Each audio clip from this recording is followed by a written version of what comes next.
apologies.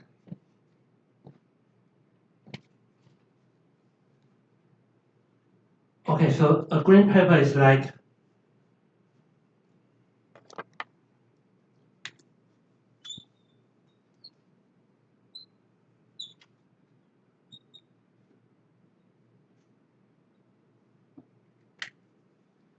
for example, the authority wants to regulate a matter.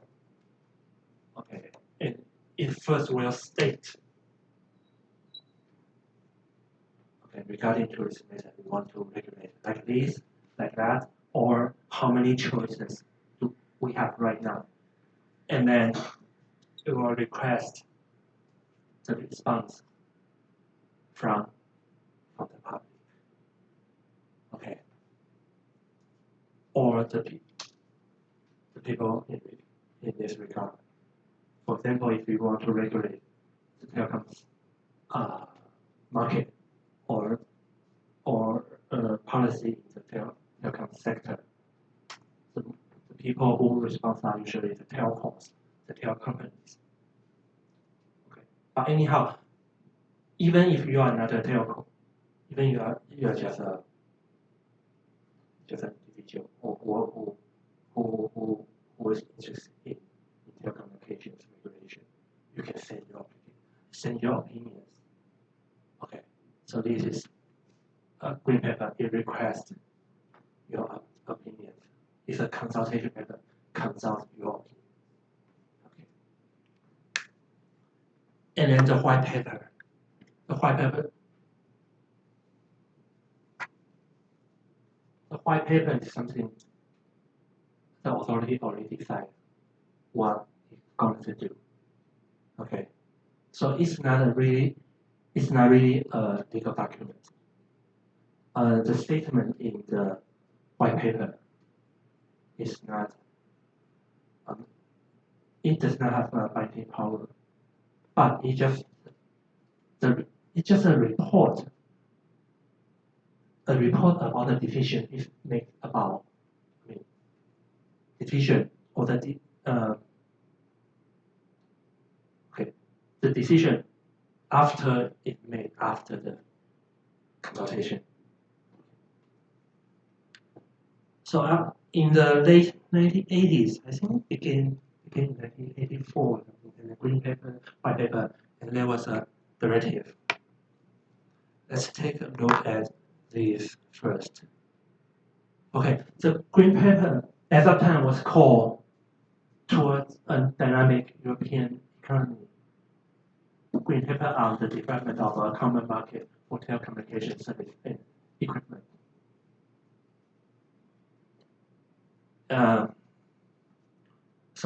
Okay, I'll explain something about the name of this green paper.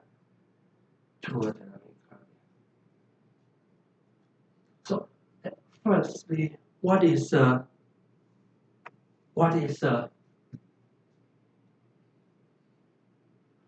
common market, or what is the common market? I mean, what is in common? What are in common? Okay, the idea of common market is, well, you can call it, there are several names. And some people call it different names by different era, but they are the same idea.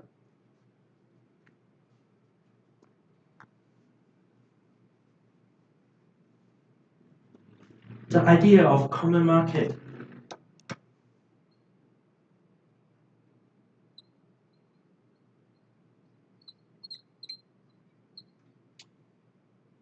or single market or internal market.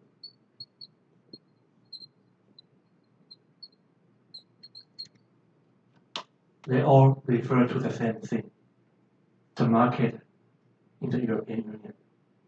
Okay, so what is the common single internal mean? That means the goal or the objectives of this market is common, everything in the market is the same. Okay, that is, the idea of the European Union. They want the market in the economic sector to be the same. Okay, so that's everything in common. Okay, and everything is just within one single market, within one internal market. All these are of the same idea. Okay, so the first paper is called Green Paper on the Development of a Common Market for Telecommunication Services and Equipment. So we can know at the beginning, and at that time, around 1987, at that time, it's also about the end of the beginning of the telecoms liberalization. Okay, so that's all about. So at the beginning, the telecoms liberalization is about equipment.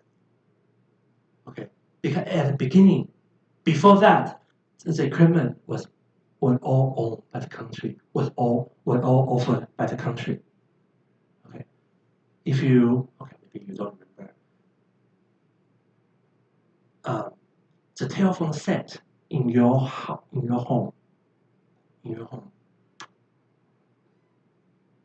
I think I'm not so sure, but I think right now it's still when you get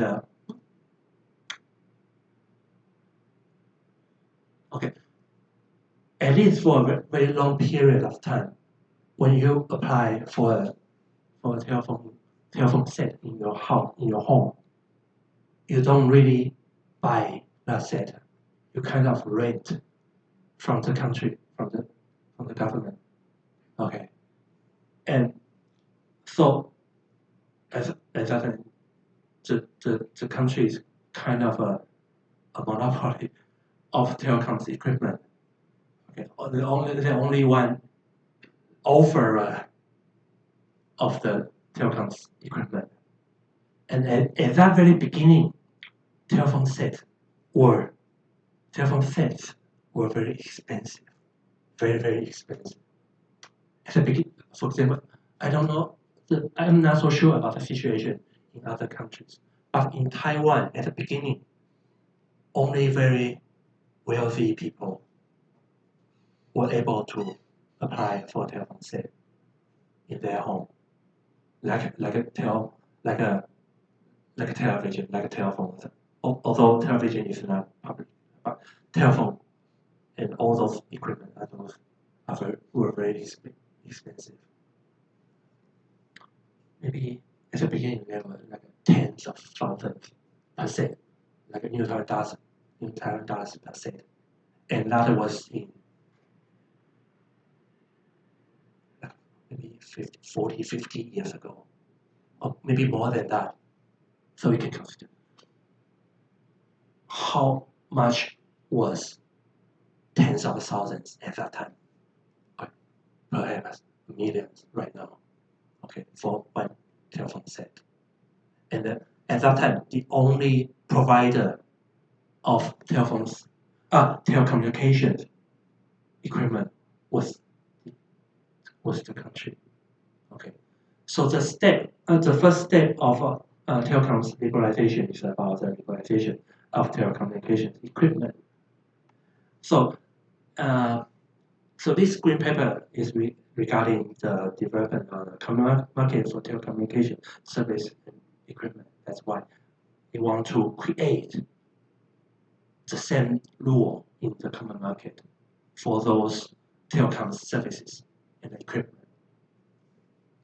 And then the white paper was called implementing the green paper on the development of the common market for telecom services and equipment. So it's kind of the report of the result of the consultation in that green paper. Okay, and then there was the directive. It's called the Commission Directive on competition in the market for telecommunication terminal equipment. Okay, the terminal equipment is like the telephone set.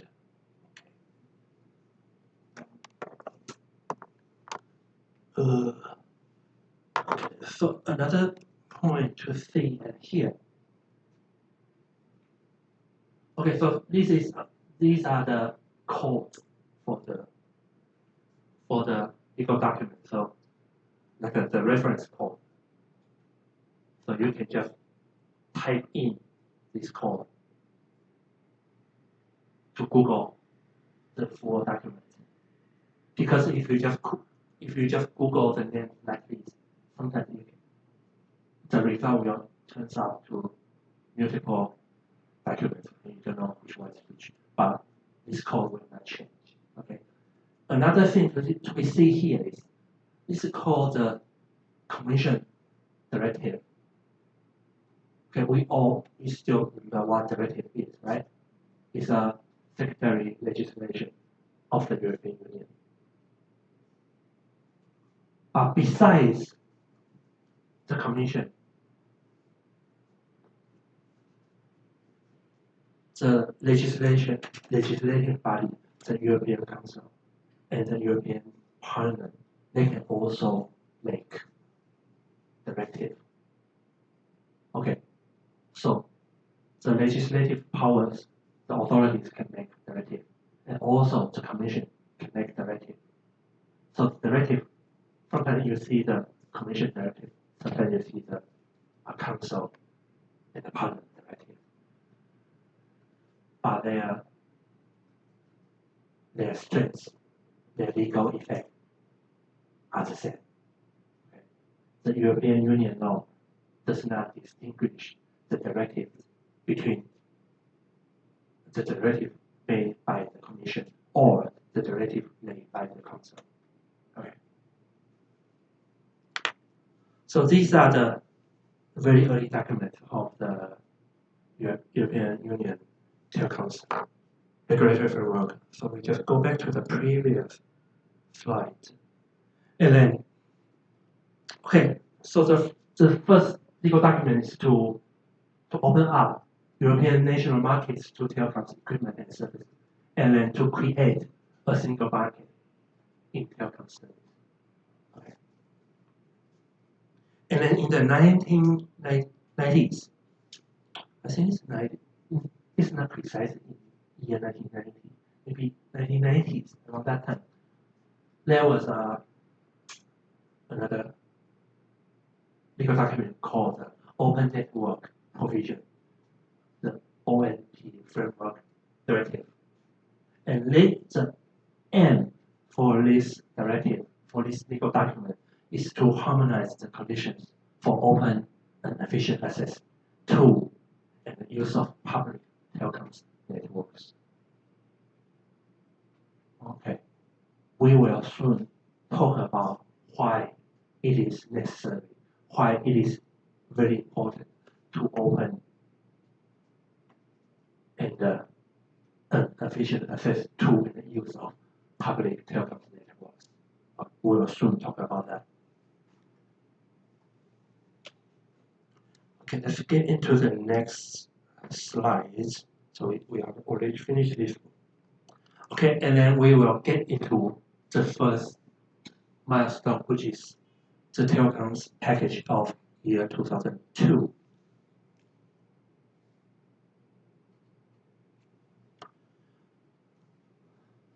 Okay, the 2002 telecoms package includes 5 directives, and they are, the first one is called Directive on a Common Regulatory Framework for Electronic Communication Networks and Services, the so-called